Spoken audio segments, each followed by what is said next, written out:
시간 함께 찬양하며 나아가겠습니다. 고난 내 영혼 편히 쉴 곳과 힘차게 한번 찬양하겠습니다. 박수 치면서 함께 찬양할까요?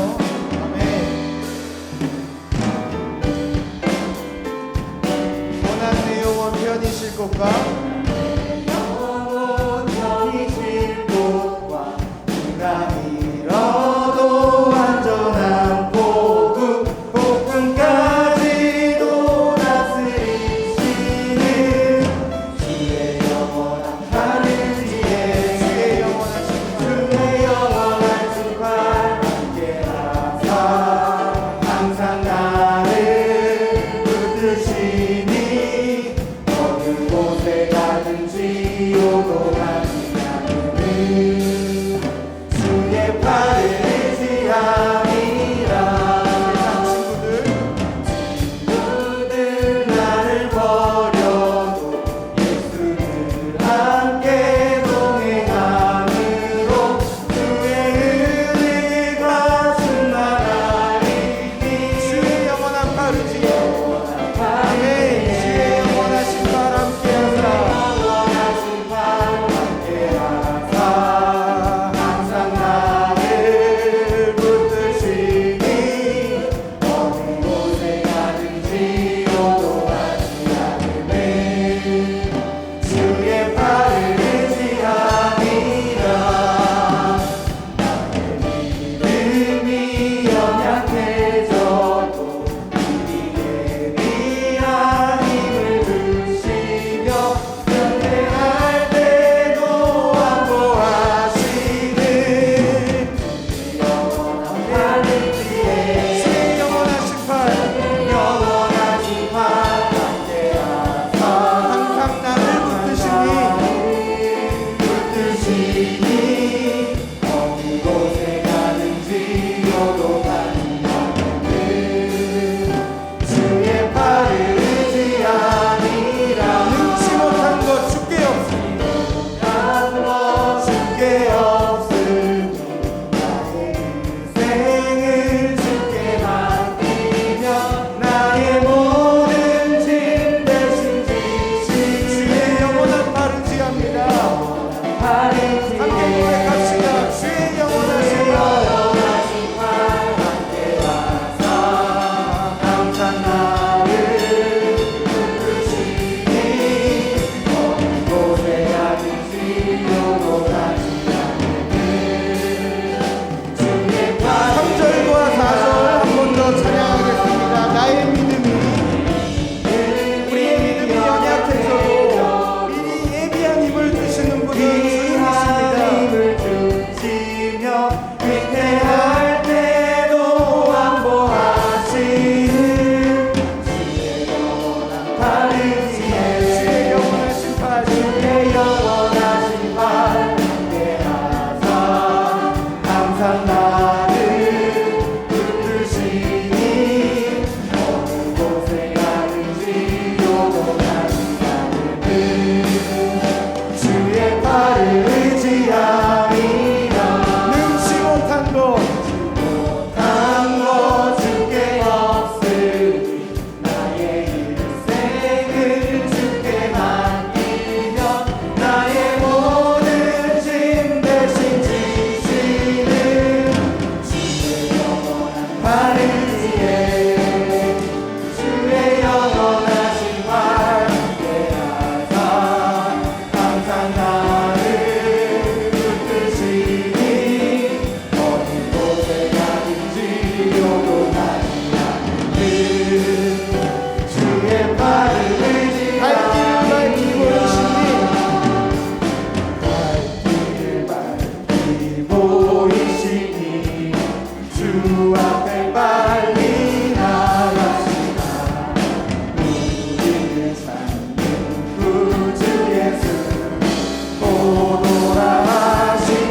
힘차게 고백합시다. 죄악 것은 우리 영혼은 아멘 기뻐 뛰며 주를 보내 하늘에 계신 주 예수를 영원히 섬기리. 우리를 오라 하시는 말 오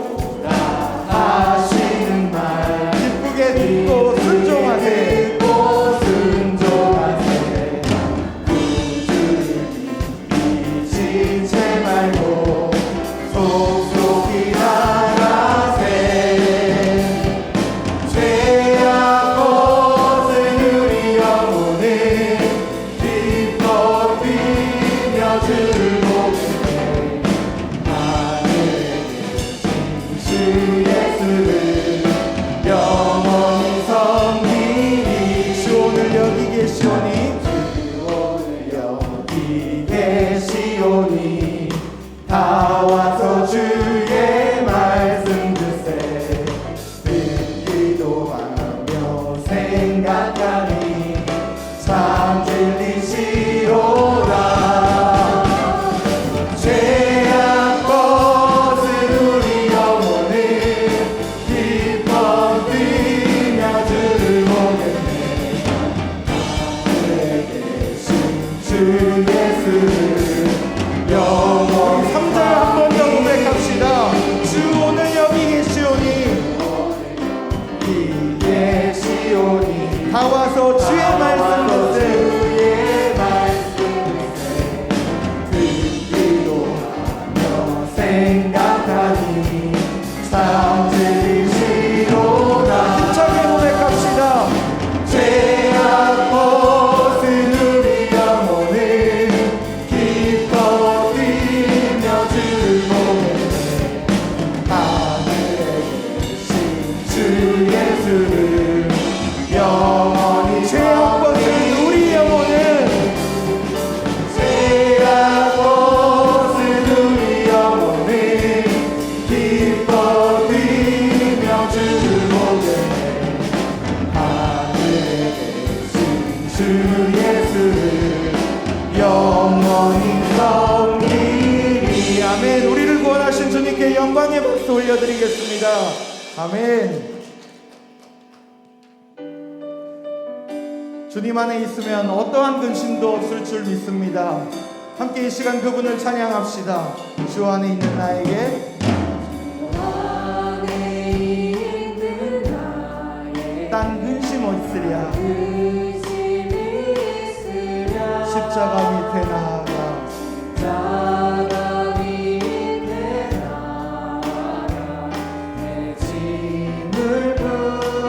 찬양합시다. 주님을 찬송하면서 하면서 할렐루야 할렐루야. 내 앞길 멀고 험해도 나 주님만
찬양합시다. 내 영혼이 은총이고 내 영혼이 은총이고 중한 죄를 벗고 보니 슬픔 많은 이 세상도 이 세상도 천국으로 바라도다. 할렐루야 찬양하세. 내 모든 죄 사함받고 주 예수와 동행하니 그 어디나 하늘나라. 주의 얼굴 뵙기 전에 내 얼굴 뵙기 전에 멀리 외도 하늘나라 내 맘속에 이루어지니. 날로 날로 가깝습니다. 가깝도다. 할렐루야 할렐루야 찬양하세. 내 모든 죄 사랑받고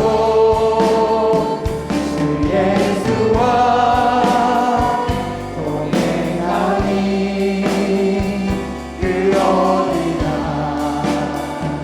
하늘나라. 높은 산이 거친 들이 큰 산이 거친 들이 조막이나 궁궐이나 내 주 예수 모신 곳이 그 어디나 하늘나라. 할렐루야 찬양합니다. 주님 할렐루야 찬양하세. 내 모든 죄 사랑받고 주 예수와 동행하니 그 우리 마지막으로 3절 한 번 더 고백해 볼까요? 높은 산이 거친 들이 높은 산이 거친 들이 조막이나 궁궐이나 내 주 예수 모신 곳이 그 한 번 더 고백합시다. 높은 산이 거친 들이 높은 산이 정말 이렇게 고백하십니까? 초막이나 궁궐이나 조막 내 주 예수 모신 것이 그 어디나 하늘나라입니다라고 고백하십니까?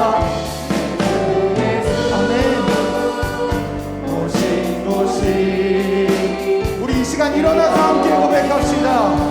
그 하나님을 찬양하길 원합니다. 할렐루야 찬양하세. 할렐루야 찬양하세. 내 모든 죄 사함받고 주 예수와 동행하니 그 어디나 하늘나라.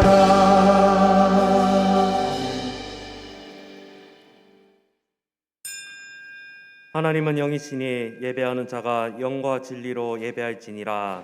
아멘. 그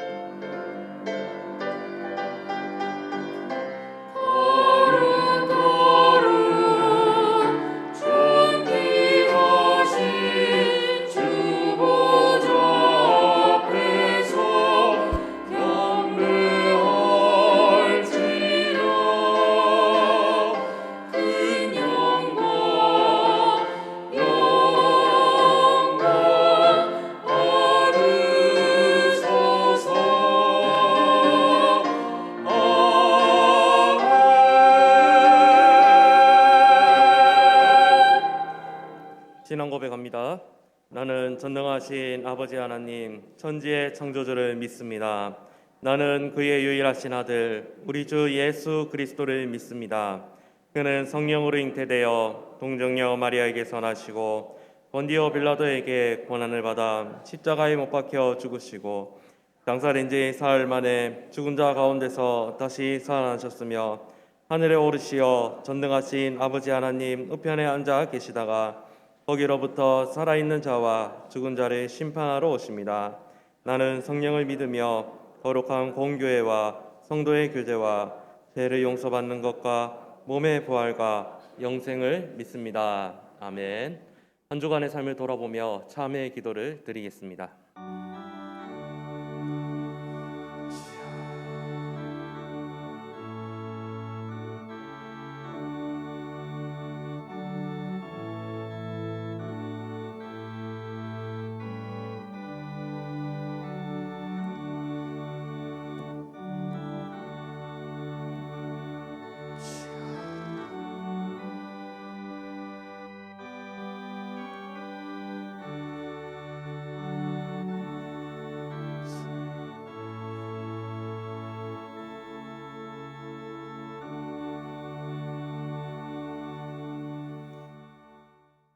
우리는 그리스도 안에서 그의 은혜의 풍성함에 따라 그의 피로 말미암아 속량 곧 제사함을 받았느니라.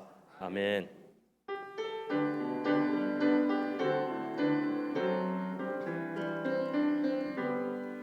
모든 영광을 하나님께, 모든 영광을 하나님께, 온 마음과 뜻 다해 주 사모합니다. 모든 영광을 하나님께.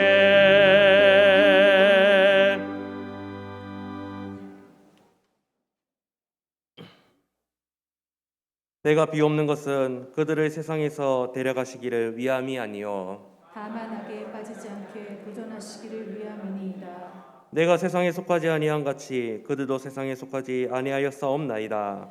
그들을 진리로 거룩하게 하옵소서. 아버지의 말씀은 진리니이다. 아버지께서 나를 세상에 보내신 것 같이 그들을 세상에 보내었고 또 그들을 위하여 내가 나를 거룩하게 하오니 이는 그들도 진리로 거룩함을 얻게 하려 함이니이다. 아버지여, 아버지께서 내 안에 내가 아버지 안에 있는 것 같이 그들도 다 하나가 되어 우리 안에 있게 하사 세상으로 아버지께서 나를 보내신 것을 믿게 하옵소서. 내게 주신 영광을 내가 그들에게 주었사오니 이는 우리가 하나가 된 것 같이 그들도 하나가 되게 하려 함이니이다. 아멘.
찬양과 존귀와 영광을 받으시기에 합당하신 하나님, 오늘도 우리를 예배자로 세워주심을 감사합니다.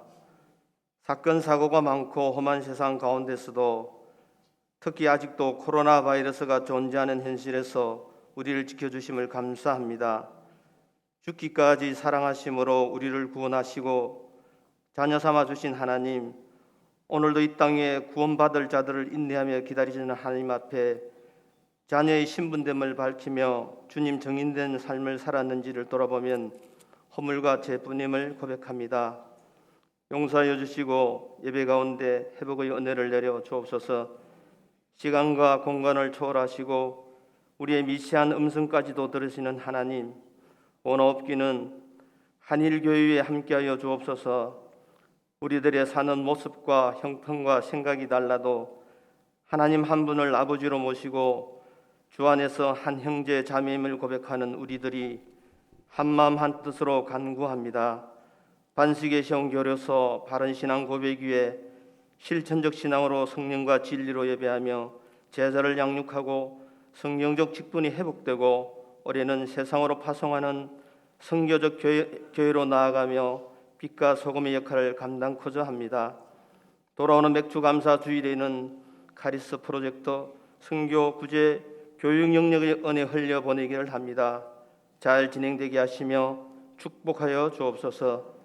이러한 교회의 사명을 위하여 선두에 세우신 담임 목사님의 영육을 강건케 하시며 넓으신 은혜와 능력을 허락하여 주시고 동력하시는 교육자님과 장로님이야 모든 성도님 안위도 지켜주시옵소서. 교회 내외부 환경 개선도 잘되게 하여 주심을 감사합니다. 이 일들을 통하여 예배가 더욱 은혜롭고 활성화되게 하시고 각 기관이 부흥되게 하시옵소서. 교회 주차 문제가 하나님 은혜로 해결되게 하여 주시되 택시 카풀이 잘 정착될 수 있도록 하여 주옵소서. 교회 교육기관, 선교기관, 전도회, 교구 및 구역 등 교회가 지향하는 모든 일들 위해 더 크신 은혜를 허락하여 주옵소서. 하나님, 오늘 우리들 중에 이별의 아픔과 관계의 문제, 물질의 문제, 건강의 문제 등으로 말 못할 형편에 있는 성도님들을 위로하여 주시고 해결의 손길을 허락하여 주옵소서. 믿음 잃지 않도록 붙들어 주시옵소서. 새 가족들이 잘 정착할 수 있도록 도와주시고 군복무 중의 자녀와 선교와 유학자 해외에 있는 성도님의 안위도 지켜주옵소서. 우리가 몸담고 있는 대한민국을 지켜주시고 정의와 공의가 지켜지는 나라 되게 하옵소서. 한국교회를 축복하여 주시고 영적 초심으로 돌아가는 은혜를 허락하여 주옵소서.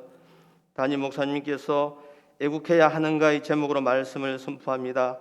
목사님을 성령의 장중에 붙들어 주시고 권능을 더 허락하셔서 전하시는 말씀을 통하여 우리의 생각이 변하고 깨달아서 실천하는 믿음의 은혜를 허락하여 주옵소서. 오늘도 하나님 성호를 높이 경배하며 특별히 구별해드리는 찬양도 허명하여 주시고 예배를 위해 알게 모르게 수고하는 손길도 기억하여 주시기를 원하오며 예배의 시종을 주님께 맡겼고 거룩하신 예수님의 이름으로 기도드립니다. 아멘. 우리의 기도를 응답해 주시고 우리에게 참된 평안을 내려주시옵소서.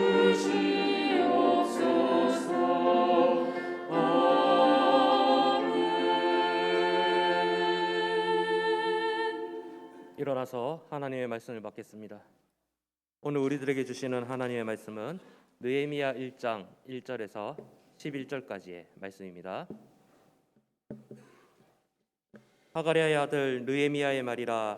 아닥사스다 왕 제20년 기스를 월에 내가 수상궁에 있는데 내 형제들 가운데 하나인 하나니가 두어 사람과 함께 유다에서 내게 이르렀기로 내가 그 사로잡힘을 면하고 남아있는 유다와 예루살렘 사람들의 형편을 물은즉 그들이 내게 이르되 사로잡힘을 면하고 남아있는 자들이 그 지방 거기에서 큰 환난을 당하고 능력을 받으며 예루살렘 성은 허물어지고 성문들은 불탔다 하는지라.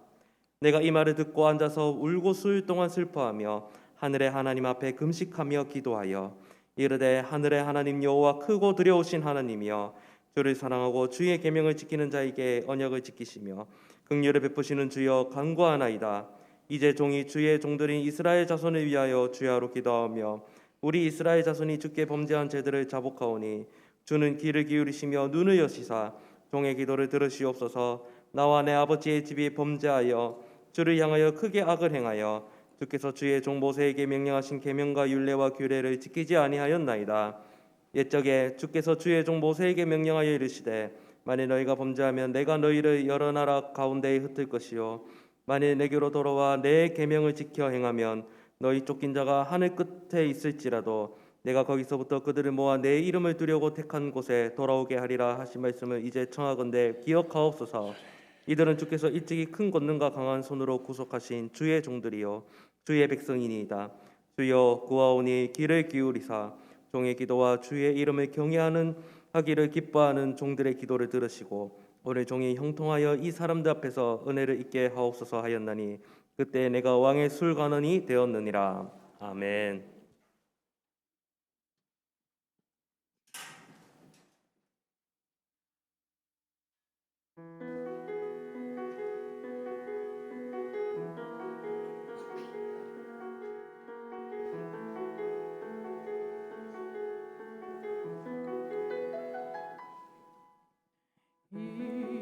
이곳에 생명샘 솟아나 눈물 골짝 지나갈 때에 모자라 열매 맺히고 웃음소리 넘쳐나리라. 꽃들도 구름도 바람도 바다도 찬양하라 찬양하라 예수를 하늘을 울리며 노래하여라 은혜의 주 은혜의 주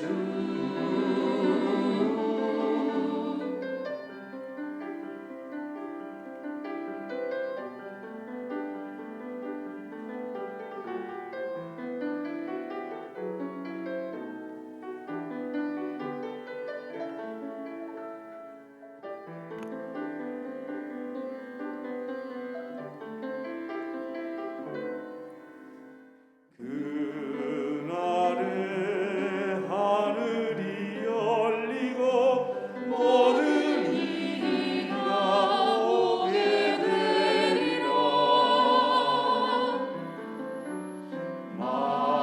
마침내 꽃들이 피고 영광의 주가 오시리라. 꽃들도 구름도 바람도 넓은 바다도 찬양하라 예수를 하늘을 울리며 노래해 나의 영혼아 은혜의 주 은혜의 주 꽃들도 구름도 바람도 넓은 바다도 찬양하라 찬양하라 예수를 하늘을 울리며 노래해 나의 영혼아 은혜의 주 은혜의 주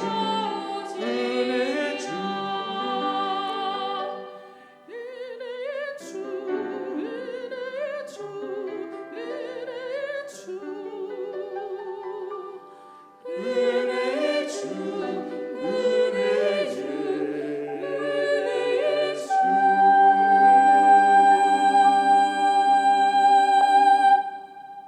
아멘 아멘. 우리 하나님께서 이 귀한 찬양과 또 우리가 함께 드리는 예배를 기쁘게 받으실 줄로 믿습니다. 우리 옆에 계신 분들과 함께 서로 사랑의 인사를 나누겠습니다. 사랑합니다. 축복합니다. 사랑합니다. 축복합니다. 먼 곳에 계신 분들도 서로 눈빛으로 인사 나누면 좋겠습니다. 네, 교회 소식 전해드리겠습니다.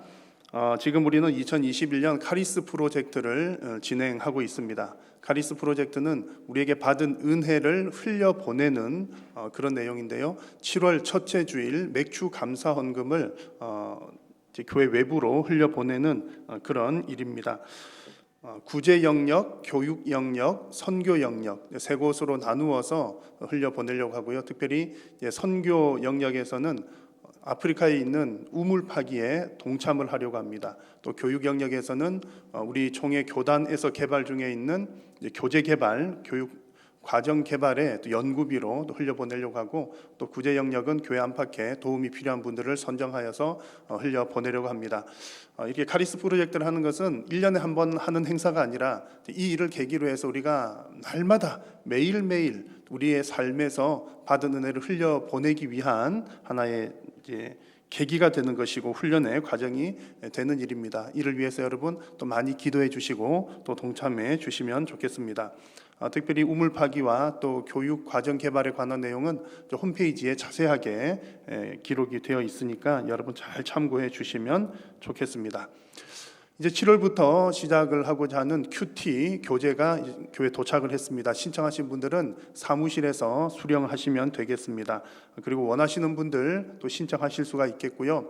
무엇보다도 우리 말씀을 가르치는 우리 교사들 이미 이제 큐티를 열심히 하고 계십니다만 학생들과 같은 교재 사용을 하셔도 되겠고, 또 별도로 또 본문이 같기 때문에 또 우리 장년층을 위한 또 교재를 활용하셔도 좋겠습니다. 또 무엇보다도 이제 강력하게 적극적으로 추천하는 것은 우리 자녀들이 있는 가정의 부모님들은 꼭 큐티하는 일에 동참을 하셔서 정말 이 일을 통해서 우리 가정 예배가 또 가정이 신앙으로 살아나는 계기가 될 수 있으면 좋겠습니다. 왜냐하면 지금 현재 우리 중고등부 학생과 청년들은 이제 부서에서 큐티를 하고 있습니다. 그래서 우리가 7월 달부터 하는 큐티도 같은 본문으로 진행이 됩니다. 그래서 우리 부모님들께서도 큐티를 하시면 그 큐티하는 내용으로 자연스럽게 또 자녀들과 대화를 하실 수가 있겠습니다.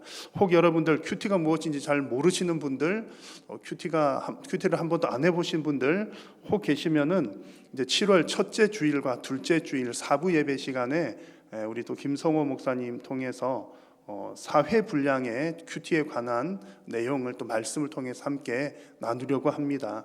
그래서 그 내용도 잘 참고하시면 되겠고요. 또 이후에도 그 사부 예배 시간에 또 전한 그 말씀이 우리 교회 홈페이지와 유튜브에 올라가 있을 예정이니까 여러분 참고하시면 좋겠습니다. 교육부서 여름 수련회 일정이 나왔습니다. 여러분 기도해 주십시오. 1, 2층 게시판과 홈페이지에 그 내용들이 나와 있고요. 일정과 또 주제를 보시고 우리 자녀들을 위해서 기도해 주시면 좋겠습니다. 코로나 시기라 우리가 비대면으로 진행을 하지만 그러나 우리 여름 행사가 우리 교육부서에 있어서는 가장 중요한 시기입니다. 평소에는 일주일에 한 번, 그것도 1시간 이렇게 드문드문 교육을 하기 때문에 참 이렇게 신앙 교육을 하기가 많이 어려운 점이 있습니다. 그런데 1년에 한 번 있는 이 여름 수련회 또 혹은 겨울에도 수련회 있습니다만 이 기간에는 집중적으로 하기 때문에 아주 그 신앙적인 면에서 큰 도움이 되는 시기입니다. 그리고 또 많은 성도님들이 내가 중학생 때 또 고등학생 때 혹은 주일학교 때 여름 성경학교 또 혹은 수련회 가서 은혜 받고 내가 예수님 믿게 되었다, 그런 분들이 대단히 많으십니다. 그래서 우리 자녀들도 믿음으로 잘 세워질 수 있도록 이 여름 사역 일정을 보시면서 여러분 꼭 함께 기도해 주시기를 바랍니다. 오늘 3부 예배 시간에는 우리 1교구의 윤상환 성도 또 문주란 성도님의 둘째 시은 양의 유아 세례가 있습니다. 축복해 주시고 또 기도해 주시면 좋겠습니다. 또 나머지 광고들은 주보를 참고해 주십시오. 봉헌 찬송 드리겠습니다.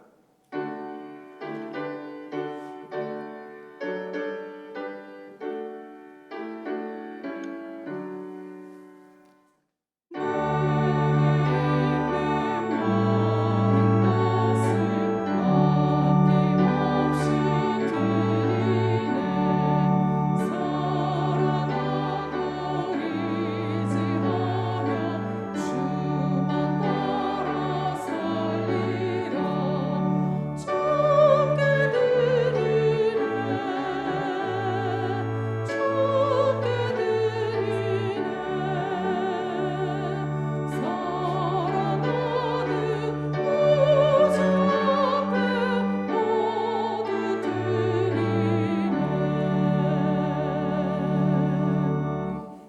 오늘도 영과 진리로 예배하는 자들을 찾으시는 살아계신 우리 하나님, 오늘 우리가 드리는 예배가 참으로 하나님께서 기쁘게 받으시는 귀하고 복된 예배가 되기를 간절히 소망합니다. 예배의 모든 시간마다 온전히 하나님께만 집중하게 하시고 또 하나님께서 주시는 하늘의 신령한 은혜를 우리 심령 속 깊이 맛보는 복된 시간 되게 하여 주옵소서. 오늘도 하나님 앞에 나오면서 귀한 예물을 준비하여 올려드립니다. 모든 물질이 하나님께로부터 온 것임을 고백하며 드리오니 우리의 신앙 고백도 함께 받아주시고, 또한 사랑하는 성도님들이 이 땅을 살아가는 동안 물질로 인하여 고통당하지 아니하고 오히려 물질을 많은 곳에 나눌 수 있도록 하나님께서 은혜를 더하여 주시옵소서. 우리 성도님들의 모든 가정 위에 하나님께서 영육간의 복을 더하여 주시되 특별히 건강의 복도 더하여 주시고 생업에도 복을 더하여 주시며 무엇보다도 우리 자녀들에게 믿음이 잘 전수될 수 있도록 하나님 도우시고 함께하여 주옵소서. 믿지 않는 우리 가족들 자녀들에게 믿음을 선물로 허락하여 주시어서 온 가족이 함께 예수님 믿고 천국 백성 되는 귀하고 복된 은혜를 누리게 하여 주옵소서. 코로나19를 비롯한 이 땅의 모든 문제들도 주님 손에 맡겨 드리오니 하나님의 뜻을 따라 때를 따라 이 땅을 고치시고 회복시켜 주옵소서. 오늘도 하나님의 말씀을 받을 때에 성령님 조명하여 주시고 진리를 깨닫게 하시며 하나님의 말씀에 아멘으로 순종하는 귀하고 복된 시간들 되게 하여 주옵소서. 예수님의 이름으로 기도드립니다. 아멘. 할렐루야. 네, 오늘도 하나님 말씀 받으시고 또 아멘으로 또 순종하고 영광 올려드리는 우리 성도님들 되시기를 바랍니다. 올해는 한국 전쟁 일어난 지가 71주년 되었다고 합니다. 여러분, 전쟁 그러면 가장 먼저 떠오르는 단어가 혹 무엇이 있으십니까? 전쟁 그러면 생각나시는 단어, 아마 애국이라고 하는 단어가 생각들이 나실 겁니다. 왜냐하면 전쟁 그러면 어쨌든 가서 나라를 위해서 싸워야 되니까, 생명이 달려있기 때문에 그렇죠. 전쟁에서는 나라를 위해서 목숨 바쳐 싸우기 때문에 전쟁 그러면 애국이라고 하는 단어가 생각납니다. 평상시에도 물론 많은 분들이 나라 사랑하고 또 애국을 하시겠지만 아마도 위기 상황에서는 그런 애국심들이 더 많이 불타오르는 것 같습니다. 저도 우리 성도님들과 함께 여러 가지 일정들을 하는 중에 우리 성도님들의 애국심이 활활 타오르는 것을 여러 차례 직접 목격하기도 했습니다. 어떤 때 주로 그런 일들이 일어났느냐 하면 성지순례를 갔을 때, 단기 선교를 갔을 때, 쉽게 말하면 우리나라 고국을 떠나서 해외로 나가시면 대부분 국민들이 애국자가 된다 하시더라고요. 저도 이렇게 눈으로 직접 봤습니다. 밖에 나갔더니 서로가 서로를 얼마나 잘 챙겨주는지, 또 그렇지 않으면 좀 곤란한 일들도 생기잖아요. 유럽 그런 데 가면 이따만한 사람들 속에서 우리 한국 사람들 잘 보이지 않는데 또 거기서 우리가 똘똘 뭉쳐야 되니까 얼마나 잘 뭉치고 또 얼마나 서로 잘 챙겨주시는지, 그리고 또 가서 우리 나라 걱정을 또 얼마나 많이 하시는지, 해외에 나간 경험 있으신 분들은 아마 그런 마음들 이해를 하실 겁니다. 그리고 매일매일 잠자리에 들기 전마다 정말 간절히 두고 온 가족과 나라를 위해서 기도하시는 그런 모습들을 보면서 정말 애국자이구나, 그런 느낌들을 많이 가졌습니다. 특히 이제 그런 선교 여행이나 성지순례를 하면서 시간이 하루하루 지나면 지날수록 이제 돌아갈 날이 다 가까울수록 한결같이 성도님들이 하시는 말씀이 우리나라가 제일 좋아, 우리나라가 제일 좋아, 그런 말씀들을 하시면서 정말 더 깊은 애국심을 보였습니다. 자, 그런데 어떤 전쟁이 있다든지 혹은 타국에 나가 있다든지 이제 이런 때에는 우리 애국심이 막 이렇게 솟아오릅니다만 또 세월이 지나고 시간이 지나다 보면 또 그런 애국심이 사실은 좀 많이 식어지기도 하는 것 같습니다. 환경이 어려울 때는 정말 나라를 위해서 열심히 하지만 또 환경이 좋아지게 되면 또 그런 마음들도 많이 사그라드는 듯합니다. 애국심이 좀 많이 줄어드는 경우들을 보면 아마 이런 이유들이 있는 것 같아요. 싸움의 대상이 명확하면 애국심이 더 불타오르거든요. 전쟁의 상황이다 그러면 적군이 분명하잖아요. 그러면 어쨌든 우리가 살아야 되니까 똘똘 뭉칠 수밖에 없고 나라를 위해서 뭔가를 할 수밖에 없습니다. 적군이 분명하면 애국심도 커지게 되는데 요즘 같은 때에는 전쟁이 일어난 지 한참 지나다 보니까 뭐 전쟁이 무엇인지 또 어떤 일이 있었는지 기억도 가물가물해지고 그러다 보니 우리 뭐 나라를 꼭 지켜야 되겠다는 그런 생각들도 많이 희미해지는 것 같습니다. 게다가 요즘 같은 때는 국경의 문턱도 아주 많이 낮아져 있습니다. 과거 같은 경우는 우리나라, 니네 나라 확실하게 벽이 서 있었고 뭐 이렇게 서로 오가기도 쉽지 않았지만 요즘에는 몸으로 오가는 것뿐만 아니라 또 얼마나 많은 정보들이 정말 순식간에 오갑니까? 내가 한국에 살고 있지만 미국, 캐나다에 있는 자녀들과 매일같이 얼굴 보면서 대화하고 또 그 나라의 형편을 뉴스보다도 더 빨리 접해 듣기도 하곤 합니다. 그러다 보니까 이런 분위기 속에서 내가 진짜 어느 나라 사람인가? 우리의 국가가 도대체 무슨 의미인가? 애국한다는 게 무슨 뜻일까? 그런 의문들이 들곤 합니다. 여러분, 애국을 꼭 해야 될까요? 여러분들은 어떻게 생각하십니까?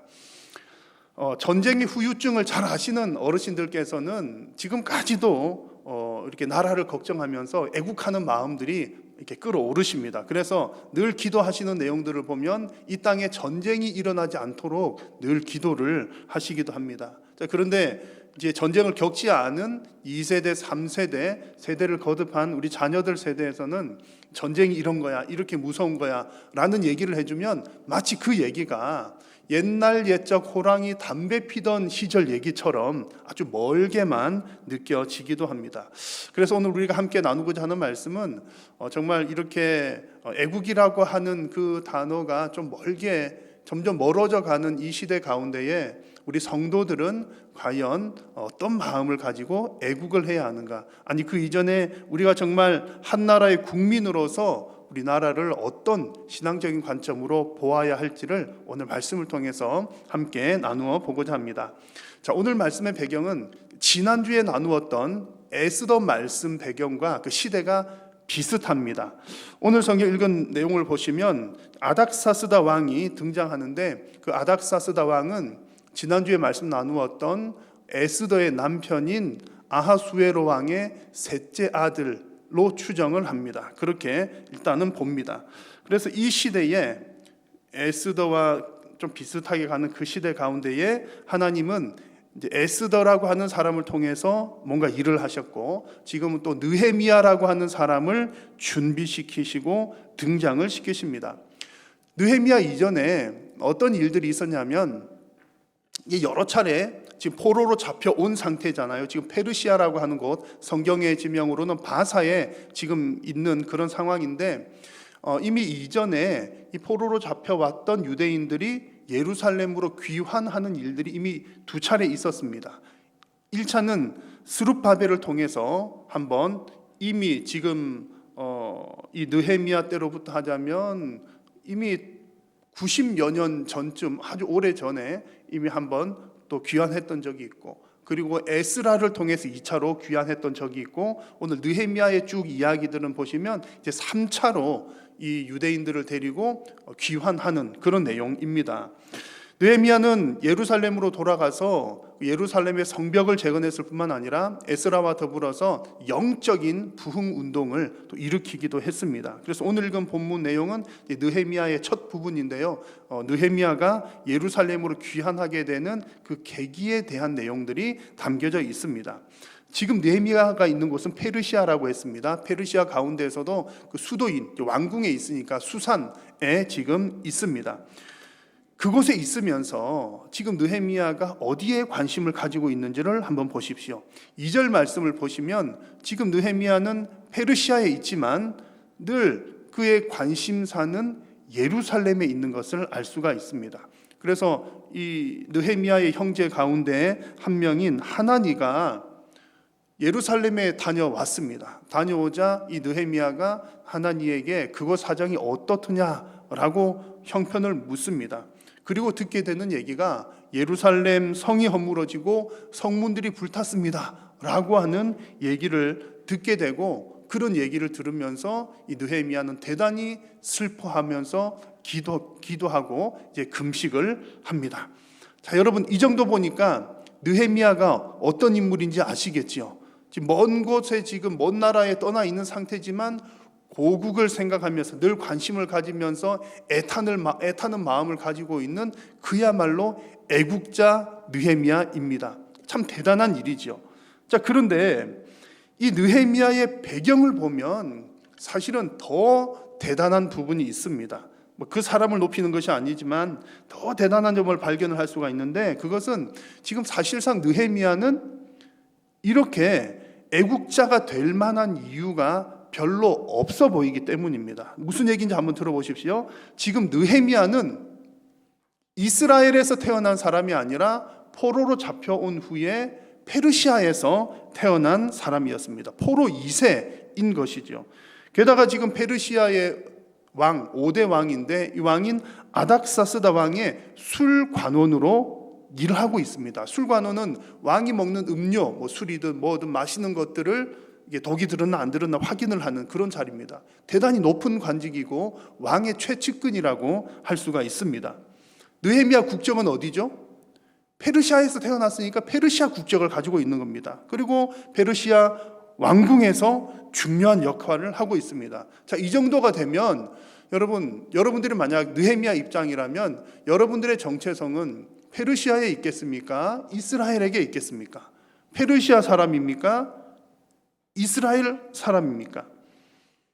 아무래도 이 페르시아인으로서의 정체성이 더 강할 것 같습니다. 거기서 나고 자랐죠. 또 중요한 일을 맡고 있기 때문에 그렇습니다. 자, 그런데 오늘 말씀을 보니까 느헤미야는 분명히 이스라엘에 대한 사랑이 가득합니다. 어떻게 이런 일이 있을까요? 페르시아에서 나고 자랐고 거기서 중요한 일까지 하고 있는데 어떻게 이렇게 이스라엘 소식에 관심을 가지고 있고 위에서 기도하고 눈물 흘리는 일들이 일어났을까요? 그 중간 과정들이 자세하게 기록이 되어 있지 않지만 분명한 사실은 지금 느헤미야에게 있어서는 이 페르시아라고 하는 어떤 물리적인 소속보다 이스라엘 백성이라고 하는 신앙적인 소속이 지금 더 중요하다는 것이 분명합니다. 비록 몸은 먼 곳에 있었지만 그의 중심에는 언제나 여호와 신앙이 자리 잡고 있었더라는 얘기입니다. 오늘 읽은 성경 말씀 가운데 지금 느헤미야가 하는 기도의 내용들이 여러 가지가 나오는데 그 기도의 내용을 보면 그의 신앙이 어떤지를 자세하게 알 수 있습니다. 5절 말씀 보시면 이르되 하늘의 하나님 여호와 크고 두려우신 하나님이여 주를 사랑하고 주의 계명을 지키는 자에게 언약을 지키시며 긍휼을 베푸시는 주여 간구하나이다. 자, 여러분 하나님을 향해서 어떤 마음을 가지고 있습니까? 여호와를 경외하는 크고 두려운 하나님으로 믿고 있는 여호와 경외하는 신앙을 가지고 있습니다. 그리고 그는 하나님의 언약을 기억하고 있습니다. 하나님 말씀을 알고 있다는 얘기죠. 느헤미야는 이런 신앙을 통해서 분명히 여호와 경외하죠. 또 하나님의 약속이 무엇인지를 알고 있죠. 그러면 이런 사람들은 분명히 하나님께서 나를 이곳에 보내신 이유도 분명히 깨닫고 있었을 것입니다. 지난주에 에스더 말씀 나눌 때도 여러분 이 구절 생각이 나시죠? 모르드게가 에스더에게 한 얘기입니다.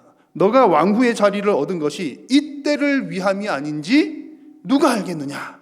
너가 왕후가 된 것은 틀림없이 하나님의 뜻과 계획이 있었을 것이다.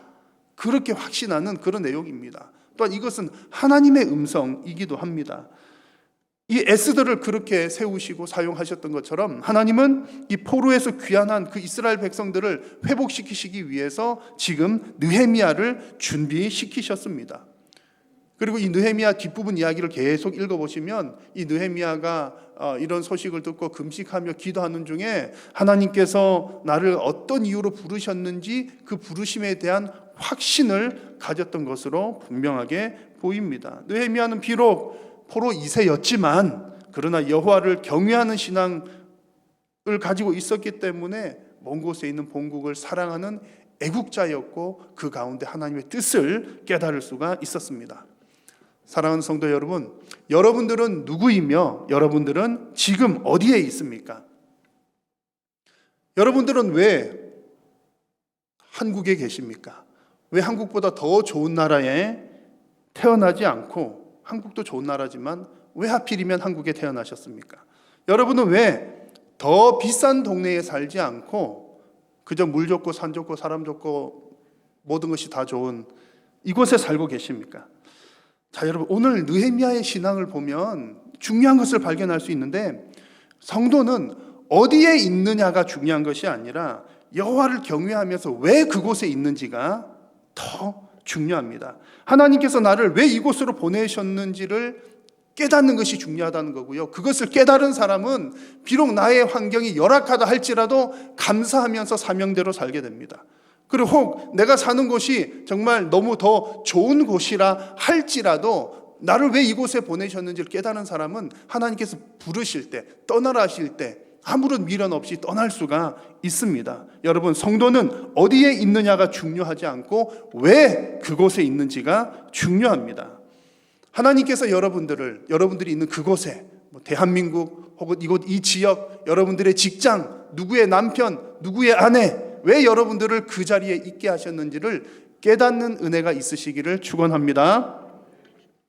자, 그렇다면 지금 이 느헤미야가 걱정을 막 하고 있는데 도대체 지금 예루살렘에서는 무슨 일이 일어나고 있었길래 이렇게 느헤미야가 마음 아파하면서 간절히 기도하고 있습니까? 자, 오늘 느헤미야 말씀에서 이 문제의 핵심을 정확하게 유심히 잘 살펴보아야 합니다. 우선 3절 말씀을 보니까 지금 이제 드러나는 문제가 이런 내용입니다. 예루살렘에 포로로 잡혀오지 않고 사로잡힘을 면하였던 남아있던 그 사람들도 지금 어려움을 겪고 있고, 또 성은 허물어지고 성문들은 불탔다 하는 소식을 듣고 있습니다. 자, 이 정도만 보면 지금 무엇이 문제인 것 같습니까? 예루살렘에 지금 성이 무너졌다, 사람들이 고생하고 있다, 이것이 문제인 것처럼 보입니다. 자, 그런데 여러분, 겉으로 드러나는 문제만 볼 것이 아니라 이런 문제가 생겨나게 된 더 근본적인 원인이 무엇인지를 분명하게 알아야 합니다.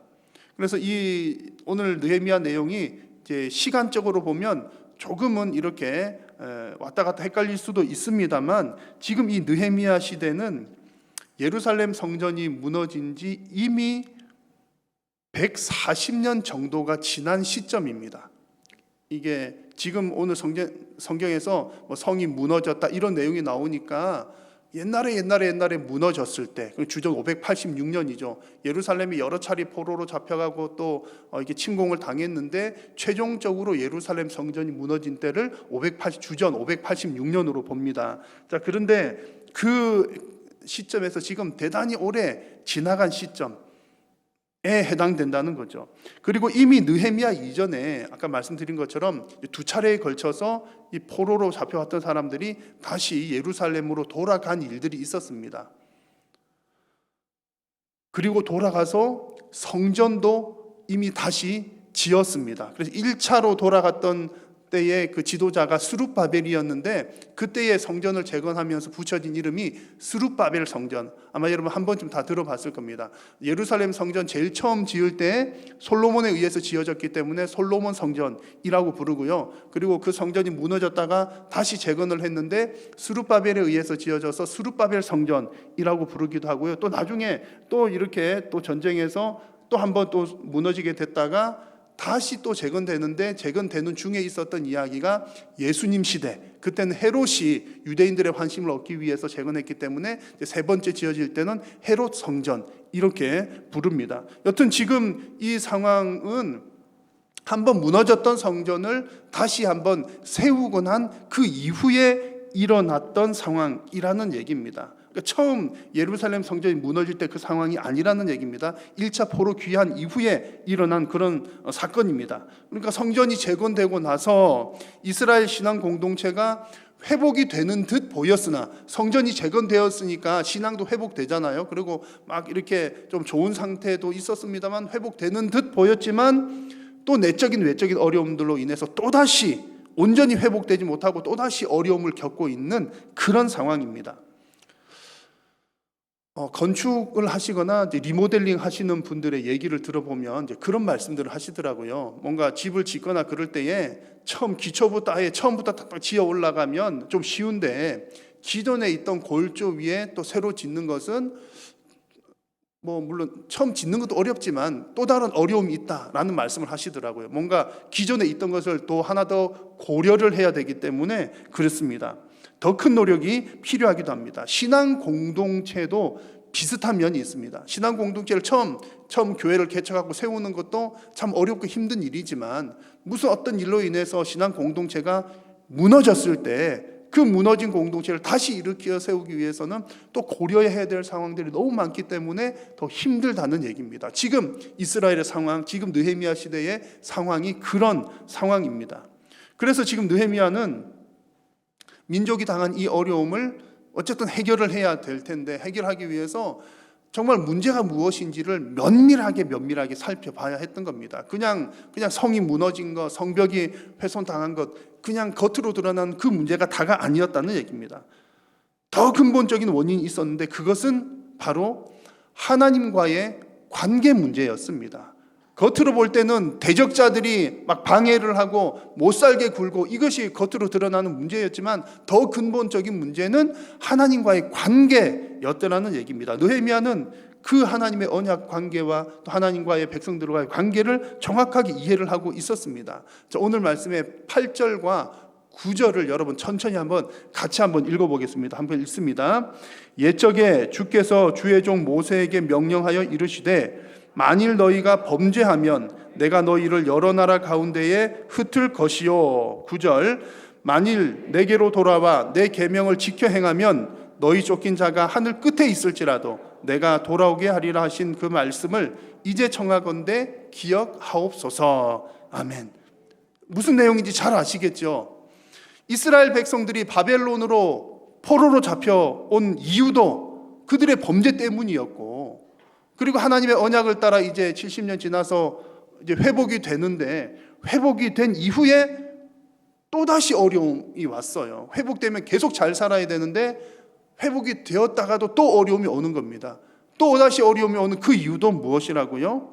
하나님의 말씀에 순종하지 않은 것이 근본 문제였습니다. 하나님은 당신의 백성들을 사랑하시는 것이 너무나 분명합니다. 하나님은 이스라엘 백성들을 사랑하시고 저와 여러분들을 사랑하십니다. 그것은 너무나 분명한 사실이지만 하나님의 백성으로 성숙시키시기 위해서 하나님은 때때로 사람의 매와 인생의 채찍으로 징계를 하기도 하십니다. 사무엘 한 말씀, 나는 그에게 아버지가 되고 그는 내게 아들이 되리니 그가 만일 죄를 범하면 내가 사람의 매와 인생의 채찍으로 징계하려니와. 어떤 관계이기 때문에요? 아버지와 아들 관계이기 때문에 사랑의 매를 드신다는 얘기입니다. 그러므로 하나님을 아버지라고 부르는 우리 성도들에게 있어서는 우리 모든 문제의 해결점을 하나님과의 관계로부터 찾는 것이 정석입니다. 느헤미야는 지금 성전이 회복된 그 이후에도 어려움들이 생기는 이런 것들을 보면서 누가 나쁜 사람들 때문에 그런가, 무슨 환경이 좋지 않아서 그런가, 그런 것들을 본 것이 아니라 가장 근본적인 문제는 그 환경의 문제가 아니라 하나님과의 관계 문제로구나 하는 것들을 정확하게 깨닫게 되었던 것입니다. 그래서 지금 오늘 1장 앞부분에서 이 느헤미야가 예루살렘 소식을 듣고서 가장 먼저 한 것이 무엇인지 한번 보십시오. 6절 말씀에 이제 종이 주의 종들인 이스라엘 자손을 위하여 주야로 기도하오며 우리 이스라엘 자손이 주께 범죄한 죄들을 자복하오니. 지금 예루살렘이 이런 상황입니다라는 얘기를 들었을 때 느헤미야가 가장 먼저 한 것은 엎드려 기도한 일, 회개하는 일을 가장 먼저 했습니다. 사랑하는 여러분, 하나님의 백성은 오직 하나님과의 관계를 회복해야 삶의 모든 문제가 해결되는 줄로 믿습니다. 우리나라의 문제, 우리나라는 어떻게 잘 살 수 있을까요? 저는 확신하고 또 확신하건대 우리나라의 문제는 성도들만 바로 서 있으면 나라의 문제들도 해결된다라고 확신을 합니다. 그러므로 여러분의 인생의 문제를 해결하기 위해서도 하나님과의 관계를 바르게 세워 나가십시오. 그리고 또 우리 나라가 걱정되고 또 나라를 위해서 애국해야 되겠다는 생각이 드시거들랑 가장 먼저는 하나님 앞에 경건하게 여호와를 경외하는 신앙으로 서가는 여러분들이 다 되시기를 간절히 소망합니다. 자, 오늘 말씀을 들으시면서 여러분들이 생각하실 때에 이 느헤미야는 이스라엘 사람입니까? 페르시아 사람입니까?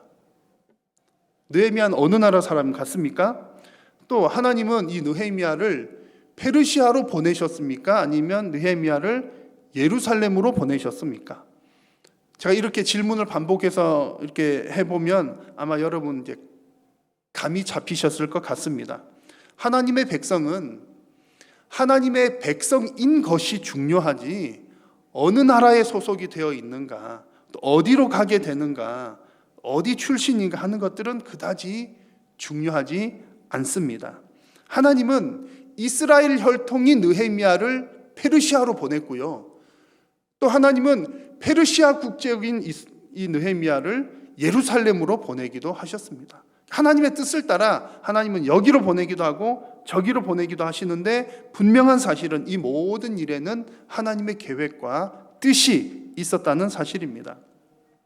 하나님께서 그를 페르시아에서 태어나게 하신 이유는 그 이스라엘 한 민족을 위해서, 이때를 위하여서 그 민족을 위한 한 사람을 준비시키기 위함이었고, 또 하나님께서 그를 다시 예루살렘으로 보내신 이유는 그 지도자 한 사람을 통해서 또 예루살렘에 있는 그 이스라엘 믿음의 공동체를 영육간에 회복시키시기 위함이었습니다.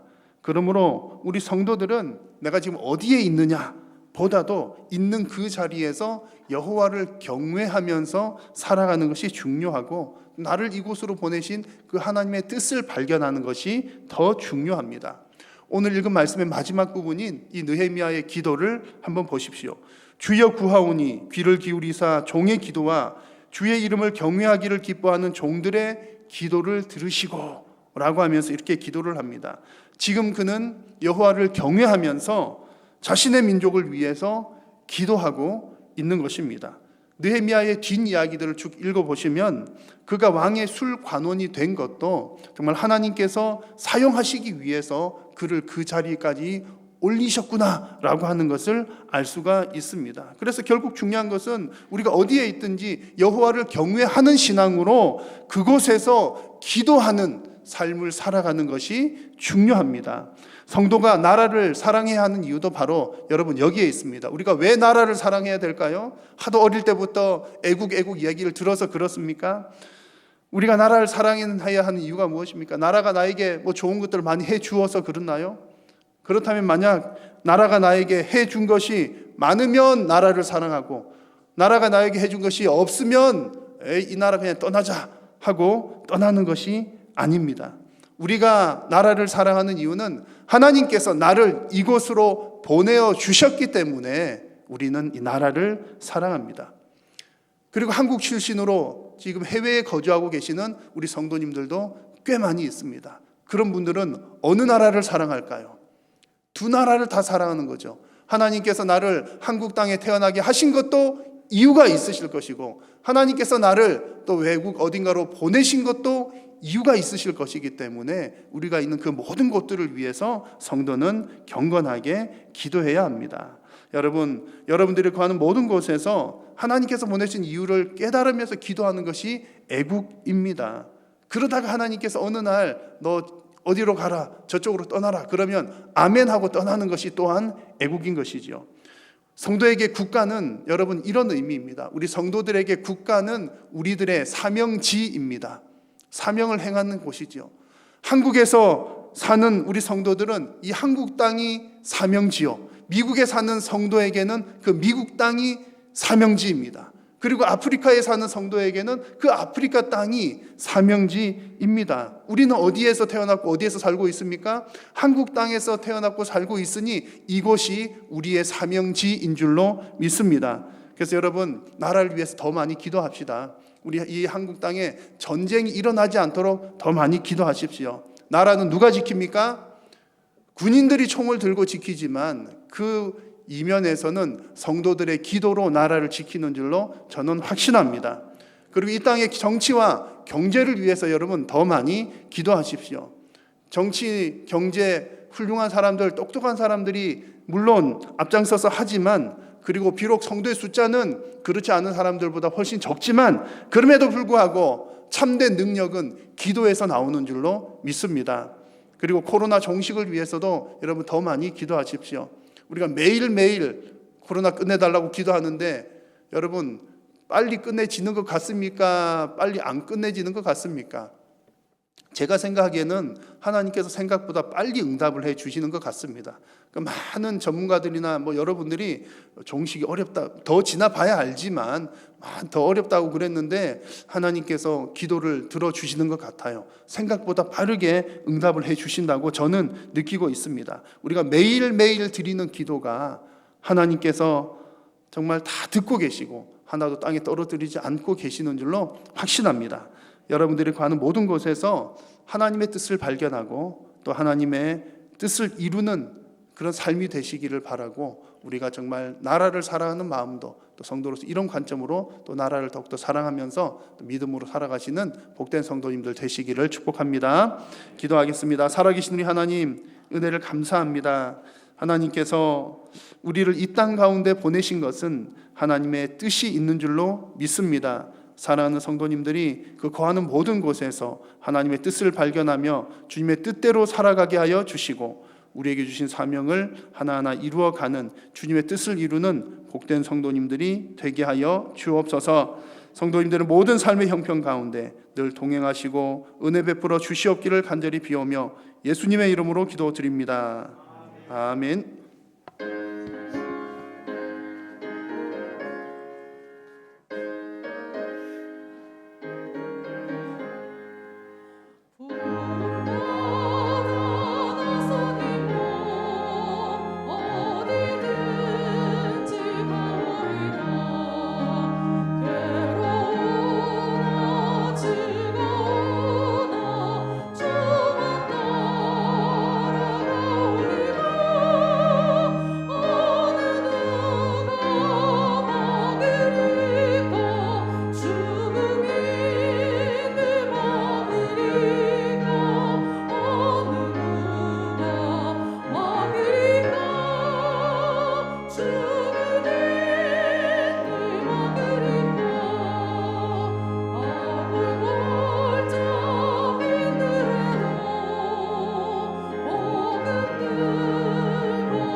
여호와는 내게 복을 주시고 너를 지키시기를 원하며 여호와는 그의 얼굴을 내게 비추사 은혜 베푸시기를 원하며 여호와는 그 얼굴을 내게로 향하여 드사 평강 주시기를 원하노라.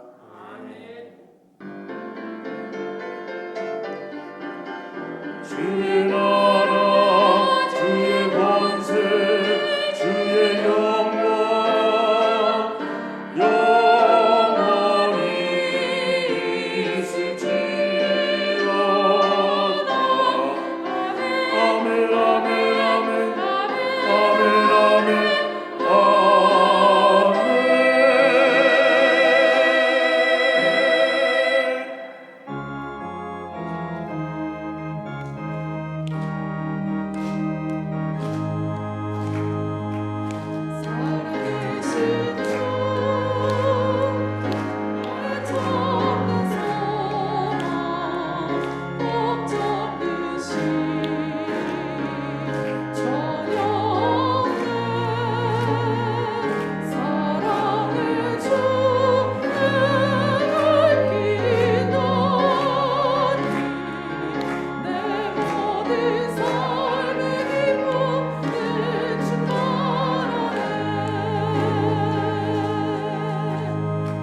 마쳤습니다. 한 주간 더 주 안에서 평안하시기를 바랍니다.